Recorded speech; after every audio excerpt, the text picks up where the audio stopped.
नमस्कार साथियों, जय हिंद। आप सभी को करियर क्लासेस के यूट्यूब चैनल में स्वागत है। तो साथियों, आज के इस वीडियो में हम CTET BTET and other TET के लिए जो ईवीएस का सीरीज स्टार्ट किए थे उसका जो है ये मतलब जो थीम हम बताए हुए थे आपको 6 थीम और जो है 4 उप थीम जो बताए थे। तो 4 उप थीम में से जो जानवर और पौधा चैप्टर था उसका जो है जानवर चैप्टर का जो हम सारा चीज़ बता चुके हैं। और जो है ये पौधा चैप्टर का जो है दूसरा पार्ट है। इससे पहले हम एक पार्ट बना चुके हैं, ये दूसरा पार्ट है पौधा चैप्टर का। ठीक है, पेड़ पौधे चैप्टर का ये दूसरा पार्ट है। ठीक है, तो इससे पहले जो हम लास्ट जो है ख़त्म किए थे यहाँ शाख तक। ठीक है, पौधे के प्रकार में जो है शाख तक जो है हम ख़त्म किए थे। जैसे शाख, झाड़ी, वृक्ष, लताएँ, इस सब पर हम बातें करेंगे। इस तरह के पौधे पाए जाते हैं ऐसे। तो ये हम शाख के बारे में पढ़ लिए थे। अगर वो वीडियो नहीं देखे हैं तो इससे पहले वाले वीडियो में देख लें, क्योंकि इस बार जो है ये आपके एग्ज़ाम में जो है सीटेट एग्ज़ाम में जो है ये सब आने का पूरा चांसेस है, क्योंकि अब जो है पैटर्न चेंज हो चुका है। अब जो है कुछ अंदर से जो है अब और ज़्यादा पूछने लगा है। ठीक है, क्योंकि विभिन्न शिफ्टों में एग्ज़ाम होने के कारण अब जो है क्वेश्चन ज़्यादा करना पड़ रहा है, समझ गए। तो ये सब चीज़ें अब आपको पूछने का चांसेस 100% है। तो चलिए, हम शाख तक पढ़ लिए थे, यानी कि हर्ब्स तक पढ़ लिए थे। ये जो हर्ब्स के बारे में हम पढ़े थे कि वो जो ऐसा पौधा होता है जो बहुत छोटा होता है। ठीक है, और जिसका तना जो है हरे रंग का होता है। जैसे में आपको धनिया देखे होंगे, मेथी देखे होंगे, पालक देखे होंगे, वो सब क्या कहलाता है? शाख कहलाता है। ठीक है, अब जो हम दूसरा पढ़ेंगे वो है झाड़ी। तो इससे पहले अगर आप चैनल पर नए हैं तो चैनल को सब्सक्राइब कर लें और बेल आइकन को दबा दें। इस पर आपको सीटेट की बेहतरीन तैयारी देखने को मिलेगा। तो चलिए अब दूसरा पहले देखते हैं झाड़ी, यानी कि सर्ब्स। ठीक है, हम हर्ब्स के बारे में पढ़ लिए, अब दूसरा सर्ब्स के बारे में पढ़ेंगे, यानी झाड़ी के बारे में। यानी इसका आकार क्या होता है? शाख से थोड़ा बड़ा होता है। क्या होता है? शाख से बड़ा होता है। इसका तना जो है मोटा व कठोर होता है। ठीक है, और जो है इसमें देख रहे जैसे गुलाब है, गुलहड़ है, नींबू है, इसमें कांटा भी पाया जाता है। ठीक है, इसमें क्या होता है? कांटा भी पाया जाता है। ठीक है, इसका तना जो है मोटा होता है और कठोर होता है, समझ गए। तो इसमें देख लीजिए गुलाब, गुलहड़, नींबू आदि ज़्यादातर में कांटा भी होता है इसमें। ठीक है, तो झाड़ी क्या होता है? मतलब सर्व से शाख से थोड़ा बड़ा होता है। ठीक है, और इसका तना जो है मोटा, उससे शाख से जो है क्या होता है? इसका तना जो है उससे थोड़ा ज़्यादा मोटा और जो है कठोर होता है। ठीक है, उसका तना जो है, शाख का तना क्या था? मुलायम था। इसका तना क्या होगा? जो है थोड़ा कठोर होगा। ठीक है, चलिए, और इससे अब ज़्यादा कड़ा जो है वृक्ष होगा, यानी ट्री। इसका आकार बहुत बड़ा होता है। ठीक है, इसका तना जो है कठोर, मोटा एवं भूरे रंग का होता है। ठीक है, इसका तना क्या होता है? कठोर, मोटा एवं भूरे रंग का होता है, समझ गए। और इसका तने में जो है क्या होता है? कई जो है शाखाएँ होती है, इस तरह से निकला हुआ। ठीक है, इसके तने में क्या होता है? कई जो है शाखाएँ निकली हुई होती है। ठीक है, चलिए, और इसमें देख लीजिए, इसका एग्जाम्पल देख लीजिए क्या सब है। इसके एग्जाम्पल में देख लीजिए आम, नींबू, जामुन, पीपल, कीकर आदि, ये सब क्या है? जो है सब ट्री कहलाते हैं। क्या कहलाते हैं? ट्री कहलाते हैं, समझ गए। चलिए, अब जैसे नींबू का पेड़ हुआ, मिर्ची का हुआ, तो इस सब में क्या होता है? छोटा छोटा जो होता है उसको हम एक तरह पौधा कहते हैं। ठीक है, तो उसी में जो है उसको अलग अलग भाग में बांटा गया। अब देखिए लताएँ में देख लीजिए, यानी कि क्रेपर्स, मतलब देख लीजिए ये वे पौधे होते हैं जो अत्यंत कमज़ोर होते हैं। ठीक है, जो सीधे स्थिर नहीं हो पाते हैं। ठीक है, स्थिर रहने के लिए सहायता की ज़रूरत होती है। यहाँ पर ये हमारे चैनल का नाम है करियर क्लासेज लर्न। ठीक है, तो लताएँ क्या होता है? क्रेपर्स जो होता है वो क्या होता है? अत्यंत कमज़ोर होता है और जो सीधे स्थिर नहीं रह सकते। जैसे इस तरह से जो है वो इस तरह से नहीं रह सकते हैं। ठीक है, इसके लिए क्या होता है? एक सहारा चाहिए। ठीक है, इसके लिए क्या होना चाहिए? एक सहारा चाहिए। ठीक है, चलिए, इसे ये जो है 2 तरह का होता है। ये जो मतलब ये क्रीपर्स जो होता है, लताएँ जो होता है, ये इसमें पौधा जो है 2 तरह का होता है। पहला देख लीजिए, एक होता है विसर्जी लता, यानी कि क्रेपर्स। ये लताएँ ज़मीन के बहुत जो है बड़े भूभाग पर फैली होती है। क्या होता है? ज़मीन के बहुत ही बड़े भूभाग पर फैली होती है, जैसे खीरा, परवल, उसके बाद खरबूजा, तरबूजा, पुदीना आदि, ये सब क्या होता है? जो है विसर्जी लता होता है। ठीक है, ज़मीन पर बहुत बड़े भागों में फैला हुआ रहता है। ठीक है, उसके बाद जो है आरोही लता, यानी कि ये क्लैम्बर्स होता है। क्लैम्बर्स, क्रेपर्स, ये लताएँ किसी ढांचे की सहायता से सीधे खड़ी होती है या ऊपर की ओर चढ़ती है। ठीक है, जैसे मनी प्लांट, मटर, आपको कद्दू का हो गया, उसके बाद जो है घीरा हो गया, सजमन हो गया, ये सब जो होता है ऊपर चढ़ता है किसी चीज़ के सहारा की मदद से। करेला हो गया, ये सब चीज़। ठीक है, चलिए, अब देख लीजिए क्षेत्र के आधार पर जो है, एरिया के आधार पर भी इसको विभाजित किया गया है। ठीक है। पहला है जलोदभिद यानी कि हाइड्रोफाइट। हाइड्रोफाइट एग्जाम में ये पूछा हुआ क्वेश्चन है। हाइड्रोफाइट ये जो है ये पानी में पाए जाते हैं। कहाँ पाए जाते हैं? ये पानी में पाए। जो हाइड्रोफाइट श्रेणी के पौधे होते हैं वो क्या होता है? पानी में पाए जाते हैं। जैसे कमल हो गया, जल लिली हो गया, ये सब जो पानी में रहते हैं। ठीक है, तो ये जलोदभिद कहलाते हैं। क्या कहलाते हैं? जलोदभिद। उसके बाद है लवनोदभिद। क्या है? लवनोदभिद यानी कि हालोफाइट। क्या है? हालोफाइट्स। ये दलदली क्षेत्रों में पाए जाते हैं। कहाँ? दलदली क्षेत्र में पाए जाते हैं, जहाँ कीचड़ होता है। तो साल्ट मार्क्स नाम का पौधा है जो लवनोदभिद होता है। ठीक है, क्या होता है? लवनोदभिद। ठीक है, ये दलदली क्षेत्रों में पाया जाता है। आपको सीधा पूछ देगा ये दलदली क्षेत्र में पाए जाने वाले पौधे को क्या कहते हैं? तो लवनोदभिद यानी कि हालोफाइट्स कहते हैं। ठीक है, चलिए आगे देखते हैं। अगला देख लीजिए समोदभिद। अगला क्या है? समोदभिद यानी कि मेसोफाइट। क्या है? मेसोफाइट। ये पौधा खेती योग्य जमीन पर पाए जाते हैं। ठीक है, मेसोफाइट खेती योग्य जमीन पर पाए जाते हैं। जैसे मक्का हुआ, टमाटर हुआ, धान, गेहूँ, तीसी, ये सब जो है क्या है? समोदभिद होता है यानी मेसोफाइट होता है। ठीक है, अगला है मरुदभिद यानी कि जीरोफाइट। XEROPHY xerophyte. ये पौधे मरुस्थलीय क्षेत्रों में पाए जाते हैं। क्या होते हैं? ये मरुस्थलीय क्षेत्रों में पाए जाते हैं। इसकी पत्तियां जो है छोटी छोटी होती है एवं जड़ें जो है गहरी होती है। ठीक है, जड़ें जो है क्या होता है? गहरी होती है। ठीक है, जैसे यहाँ पर देख रहे हैं नागफनी, एकासिया, यूकोबिया। ठीक है, ये सब क्या होता है? मरुदभिद होता है यानी कि जीरोफाइट होता है। ठीक है, आप जो है रेगिस्तानी ओक का नाम सुनते हैं, उसका भी क्या होता है? जड़ जो है बहुत ही गहरा होता है, अंदर तक होता है। ठीक है, उसमें पत्ती क्या होता है? कम होता है। समझ गए? चलिए अब आगे देखते हैं। आगे देख लीजिए। अब जो है विभिन्न पौधा के बारे में हम जो है अलग अलग से पढ़ेंगे, जिससे एग्जाम में क्वेश्चन आता है। और एग्जाम के पॉइंट ऑफ व्यू से ये एकदम 110% जो है, मतलब 110% क्या है? ये VVI है। ठीक है, इससे हर बार क्वेश्चन आ जाता है। चलिए सबसे पहले हम रेगिस्तानी ओक के बारे में पढ़ते हैं। तो यह जो है मुख्यतः ये पेड़ जो होता है यह मुख्यतः ऑस्ट्रेलिया में पाया जाता है। कहाँ पर? ऑस्ट्रेलिया में पाया जाता है। ठीक है, रेगिस्तानी ओक 10 फुट या 4 मीटर यानी हमारे घर के छत के बराबर होता है। ओक जो है 10 फुट या फिर 4 मीटर यानी जो हमारे घर का छत होता है उसके जितना लंबा होता है। ठीक है, या तो आपको 10 फीट पूछ दे या फिर 4 मीटर दे दे। ठीक है, जितना लंबा होता है। ठीक है, यानी 1 फुट बराबर आप देख रहे हैं कि 0.3048 मीटर होता है। तो आप इसको 10 फुट को इससे गुणा करिएगा, 4 मीटर के लगभग आएगा। ठीक है, इसकी जड़ें 300 फुट यानी तना का जो है 30 गुना गहरी व पत्तियां कम होती है। ठीक है, ये जो है क्या जीरोफाइट प्रकार का पौधा है। जीरोफाइट जो है प्रजाति थी, आपको बताए थे मरुदभिद, उसी तरह का ये पौधा है। इसकी जड़ें 300 फुट होती है। ठीक है, यानी कि उसके तना जो 10 फुट लंबा होता है, इससे 30 गुना ज़्यादा गहरा होता है। ठीक है, और पत्तियाँ क्या होती है? कम होती है। चलिए अगला देख लीजिए। इसके तने में जो है पानी इकट्ठा रहता है। क्या रहता है? इसके तने में पानी इकट्ठा रहता है। ठीक है, इस पेड़ के तने में पतला पाइप लगाकर पानी बाहर निकाला जाता है। क्या होता है? इस पेड़ के तने में पतला पाइप डालकर पानी बाहर निकाला जाता है। ठीक है, समझ गए? चलिए अब अगला देखते हैं। आगे देख लीजिए। यहाँ फूलों की घाटी यानी चमोली उत्तराखंड में है। क्या है? फूलों की घाटी चमोली उत्तराखंड में है। ठीक है, ये चीज़ें याद रखिएगा। एकदम पॉइंट आप भी बनाते चलिए। ठीक है, एक एक पॉइंट जो है आपके लिए इम्पोर्टेंट होने वाला है। चलिए खेजड़ी के बारे में पढ़ते हैं, खेजड़ी वृक्ष के बारे में। ये पेड़ दोस्तों रेगिस्तानी क्षेत्रों में पाया जाता है। कहाँ पाया जाता है? रेगिस्तानी क्षेत्रों में पाया जाता है। ठीक है, याद रखिएगा।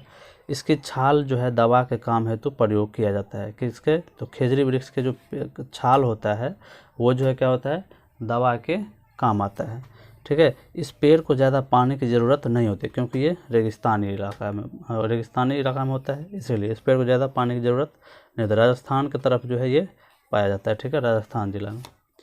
चलिए, इसकी पत्तियों से क्या होता है? इसकी फलियों से जो है सब्जी बनाई जाती है। क्या होता है? इसकी फलियां जो होती है उससे क्या होता है? सब्जी बनाई जाती है। इसकी लकड़ी में जो है कीड़े नहीं लगते हैं। जो नीम होता है, कीकर होता है, ये जो खेजड़ी हो गया, इस सब के पेड़ में जो है लकड़ी में जो है कीड़े नहीं लगते हैं। ठीक है, यह छायादार पेड़ होता है। इसके छाया में जो है बच्चे खेलते भी रहते हैं। ठीक है, यह पेड़ छायादार होता है। ठीक है, खेजड़ी वृक्ष के बारे में एक पॉइंट आपको लिखवा दिए हैं। आपको सीधा एग्जाम में इस तरह का पॉइंट दे देगा कि निम्नलिखित में से कौन सा सही है। ऐसा भी दे सकता है, या फिर 4 पर 4 इधर जो है रेगिस्तानी ओक दे देगा, इधर खेजड़ी दे देगा, इधर निपेंथिस दे देगा, और एक साइड इसका जो है विशेषता दे देगा, आपको बोलेगा मिलाने के लिए। तो ऐसा अब जो है हर बार इस तरह का क्वेश्चन ज़्यादा आ रहा है, तो इस तरह के क्वेश्चन को आप लोग ज़्यादा प्रैक्टिस करें, और हम करवाएंगे भी। ठीक है, और एक एक जो है पॉइंट आप लिखते चलें, इससे आपको ये क्वेश्चन बनाने में आसानी होगा। ठीक है। चलिए अब निपेंथिस के बारे में पढ़ते हैं, यानी शिकारी पौधा या फिर घटपर्णी पौधा। ठीक है, यह पौधा जो है ऑस्ट्रेलिया, इंडोनेशिया और भारत के मेघालय शहर में पाया जाता है। ठीक है, कहाँ कहाँ पाया जाता है? ऑस्ट्रेलिया, इंडोनेशिया और भारत के मेघालय में पाया जाता है। याद लिख लीजिएगा, इंपॉर्टेंट पॉइंट है। ठीक है, और इस बार आया हुआ है क्वेश्चन, इस बार आया हुआ है निपेंथिस से। इसका आकार घड़े जैसा होता है। ठीक है, क्या होता है? घड़े जैसा होता है। ठीक है, इस तरह से घड़े जैसा होता है और ऊपर से क्या होता है? एक पत्ती से ढका होता है। ऊपर से ऊपर मुंह जो होता है इसका पत्ती से ढका होता है। ठीक है, पौधे से विशेष प्रकार की खुशबू निकलती है। ठीक है, क्या ये इंपॉर्टेंट है, पौधे से क्या निकलती है? खुशबू निकलती है। ठीक है, ना कि इससे कोई आवाज़, तेज ध्वनि की आवाज़ या फिर धीमी ध्वनि की आवाज़ निकलती है। ठीक है, इससे क्या होता है? खुशबू निकलती है, विशेष प्रकार की गंध निकलता है। ठीक है, चलिए अगला देखते हैं। यह पौधा चूहा, मेढकों, छोटे छोटे कीड़े मकोड़े का शिकार करता है। ठीक है, यह पौधा क्या होता है? चूहा, मेढक और छोटे छोटे कीड़े मकोड़े का शिकार करता है। ठीक है, इसको कीटभक्षी पौधा भी कहा जाता है। इसको कीटभक्षी पौधा भी कहा जाता है, याद रखिएगा। ठीक है, यह पौधा जो है प्रकाश संश्लेषण की क्रिया भी करता है। यह पौधा क्या होता है? प्रकाश संश्लेषण की क्रिया भी करता है, याद रखिएगा। क्या होता है? यह पौधा प्रकाश संश्लेषण की क्रिया भी करता है। चलिए अगला देख लीजिए क्रोटोन के बारे में, इससे भी क्वेश्चन आया हुआ है। यह पौधा द्वारा जो है इस पौधा द्वारा जो है यह पता किया जाता है कि फसल की सिंचाई कब करनी है। क्रोटोन दोस्तों एक ऐसा पौधा है जो खेत में जो है जब हम बीज बोते हैं उस टाइम में इसको भी उसके साथ मिला के बो दिया जाता है। जैसे ही पानी की कमी होती है, इसका जो क्रोटोन का पौधा होता है क्या होता है? मुरझाने लगता है। तो इसका मतलब हम समझ जाते हैं कि अब पानी की ज़रूरत है। समझ गए? यह पौधा फसल के साथ बोया जाता है। ठीक है, और यह सिंचाई के बारे में बताता है। ठीक है, यह फसल को कब पानी की आवश्यकता होती है यह बताता है। ठीक है, यह पौधा खेत में पानी की कमी होने पर मुरझा जाता है। ठीक है, क्रोटोन के बारे में सीधा याद रखेगा, यह फसल में जो है सिंचाई के बारे में बताता है या पानी की कमी के बारे में बताता है। चलिए अब बरगद पेड़ के बारे में पढ़िए, इससे भी क्वेश्चन आता है। पेड़ के जड़ को पकड़कर झूला झूलते हैं। सही बात है, पेड़ के जड़ को पकड़कर, अगर पुराना दिन याद होगा तो आपको याद होगा कि बरगद के पेड़ को जड़ को पकड़कर हम झूला झूलते हैं, यानी कि इससे जो है जो ऐसे ऐसे ऐसे करके जो यहाँ से निकला हुआ रहता था, इससे पकड़ के क्या करते थे? झूला झूलते थे कि नहीं? झूला झूलते थे कि नहीं?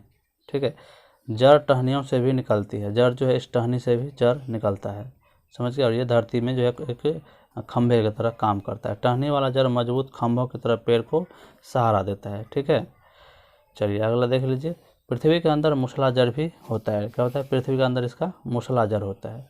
ठीक है, चलिए आगे देख लीजिए। अब सन 1731 ईस्वी में राजस्थान के जोधपुर में अमृता देवी बिश्नोई ने खेजराली गांव में खेजड़ी वृक्ष को बचाने के लिए 363 महिलाओं के साथ स्वयं का बलिदान कर दिया था।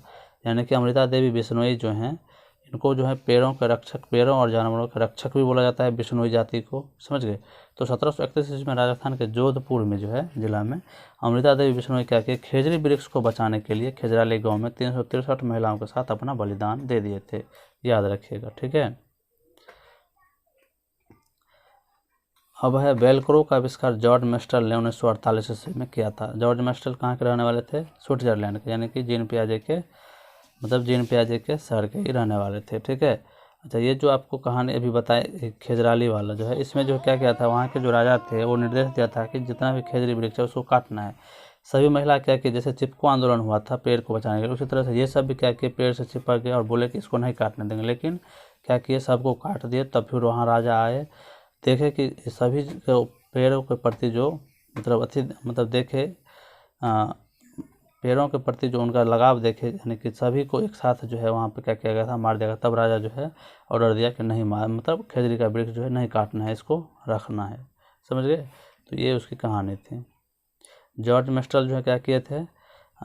वेलक्रो का जो है खोज किए थे। वो स्विट्जरलैंड के रहने वाले थे। रात में खिलने वाले फूल जो है सफ़ेद व सुगंधित होते हैं। देखिएगा ज़्यादातर रात में खिलने वाले फूल क्या होते हैं? सफ़ेद और सुगंधित होते हैं। इत्र व केवड़ा चमेली व गुलाब से बनते हैं। ठीक है, फूलों से बनते हैं इत्र। ठीक है, उत्तर प्रदेश के कन्नौज जिला जो है इत्र के लिए मशहूर है। भी है, इस बार पूछा गया है। ठीक है, इस बार पूछा गया उत्तर प्रदेश के कन्नौज जिला इत्र के लिए मशहूर है। ठीक है, इस बार ये भी पूछा गया है। ठीक है, कचनार के फूल की सब्ज़ी यूपी में खाया जाता है। कचनार के फूल की सब्ज़ी कहाँ खाया जाता है? तो यूपी में। केले के फूल की सब्ज़ी कहाँ खाया जाता है? तो केरल में। ठीक है, और महाराष्ट्र में जो है सहजन के फूल के पकौड़े बनाते हैं। समझ गए, ये तीनों याद रखिएगा, इम्पोर्टेंट है। अगला देख लीजिए दोस्तों, मधुबनी चित्रकला बिहार के मधुबनी जिले से फैली है। ठीक है, मधुबनी चित्रकला, मधुबनी पेंटिंग जो है मधुबनी बिहार के मधुबनी जिले से फैली है। इसमें चावल के घोल में रंग, नील, हल्दी मिलाकर चित्र बनाए जाते हैं। ठीक है, इसमें जो है आर्टिफिशियल कलर होता है, अब हाथ का बनाया हुआ कलर का यूज किया जाता है। ठीक है, चलिए इसमें देख लीजिए निष्पावन। निष्पावन क्या होता है? वह विधि जिसमें गेहूं के दाने को भूसे से उसकी घनता के आधार पर वायु द्वारा अलग किया जाता है, उसे हम निष्पावन कहते हैं। ठीक है, जैसे यहाँ पर देख लीजिए एक औरत के द्वारा जो है निष्पावन की क्रिया की जा रही है, तेज हवा चल रही है, इसमें जो है अन्न जो है रखा गया है, इसको नीचे गिराता है तो हवा के कारण जो है इससे जो है जो भी कचरा होता है वो बाहर चल जाता है और मतलब अन्न जो होता है, दाना होता है, यहाँ पे आ जाता है। इसी को हम निष्पावन कहते हैं, यानी कि घनता के आधार पर मतलब दाने को और जो है उसके जो भूसे को जो है अलग किया जाता है, उसे हम क्या कहते हैं? निष्पावन कहते हैं। ठीक है, चलिए आगे देख लीजिए। अब है दाने को बाली से अलग करने है तो थ्रेसरिंग का प्रयोग किया जाता है। क्या किया जाता है? अब दाने को जो है बाली से जब हम अलग करते हैं तो उसको हम थ्रेसरिंग कहते हैं। ठीक है, याद रखिएगा। और जब हम दाने को जो है भूसा से अलग करते हैं तो उसको हम निष्पावन कहते हैं। समझ गए? चलिए अगला देख लीजिए। गुलदावरी और जिनिया फूलों के प्रयोग से रंग यूपी में बनाया जाता है। गुलदावरी और जिनिया फूलों के प्रयोग से रंग जो है यूपी में बनाया जाता है, इत्र भी बनाया जाता है। ठीक है, गुलाब जल का प्रयोग देख लीजिए। गुलाब जल का प्रयोग एनसीईआरटी में दिया गया है। दवाई में किया जाता है, मिठाई में किया जाता है, लस्सी एवं चेहरे की सुंदरता के लिए इसका प्रयोग किया जाता है। ठीक है, गुलाब जल का प्रयोग। अगला देख लीजिए। नीम व कीकर की लकड़ी पर जो है दीमक नहीं लगता है। और जो आपको बताएं खेजड़ी के वृक्ष के जो है लकड़ी पर भी दीमक जो है नहीं लगता है। ठीक है, कीड़ा नहीं लगता है। पेड़ों और जानवरों के रक्षक बिश्नोई जाति को कहते हैं। उसे जैसे बिश्नोई जाति कहाँ रहते हैं? तो राजस्थान में रहते हैं। ठीक है, हम बता दिए हैं। अब देख लीजिए चिपको आंदोलन। सुंदरलाल बहुगुणा इसके प्रणेता हैं। ठीक है, यह उत्तराखंड से संबंधित है, पेड़ बचाओ अभियान से, वन संरक्षण से संबंधित है। ठीक है, 1973 ईस्वी में ये किया गया था। ठीक है, उत्तराखंड से रिलेटेड है। ठीक है, अब तोरांग या फिर अभ्यारण्य किसको कहते हैं? जंगल को कहते हैं। जंगल का दूसरा नाम क्या है? तोरांग या फिर अभ्यारण्य। जंगल हमारा साझा बैंक है, ये बोले थे बुधिया माई, झारखंड के थे, एसटी वर्ग के थे। ठीक है, जंगल हमारा साझा बैंक है। आगे देख लीजिए। जंगल को पढ़ना किताबें पढ़ने जितना ही जरूरी है, ये कौन बोले थे? सूर्यमणि, झारखंड की जो है, झारखंड के थे सूर्यमणि। ठीक है, जंगल को पढ़ना किताबें पढ़ने जितना ही जरूरी है, ये सब चीज़ें स्लोगन है, याद रखिए। ठीक है, उसके बाद झारखंड जंगल बचाओ आंदोलन में कौन सा भाग लिए थे? सूर्यमणि, बसवी दीदी और मिर्ची तोता जो है भाग लिए थे। ठीक है, झारखंड जंगल बचाओ आंदोलन में। ठीक है, अगला देख लीजिए। अगर पेड़ है तो हम हैं, पेड़ और जानवर हमारे बिना रह सकते हैं परंतु हम उनके बिना नहीं, ये कौन बोले थे? तो खेजराली गाँव के बुजुर्ग बोले थे। ठीक है, राजस्थान के। चलिए आगे देख लीजिए। चलिए तो आज के इस वीडियो में इतना ही था। अगले वीडियो ये पार्ट 2 था। अब अगले वीडियो में जो पॉइंट बचा हुआ है उसके बारे में हम डिस्कशन कर लेंगे, नहीं तो फिर अगला चैप्टर पर जो है हम भोजन चैप्टर पर चलेंगे। तो चलिए दोस्तों, आज के वीडियो में इतना ही। वीडियो अच्छा लगे तो लाइक, सब्सक्राइब और शेयर जरूर करें। धन्यवाद।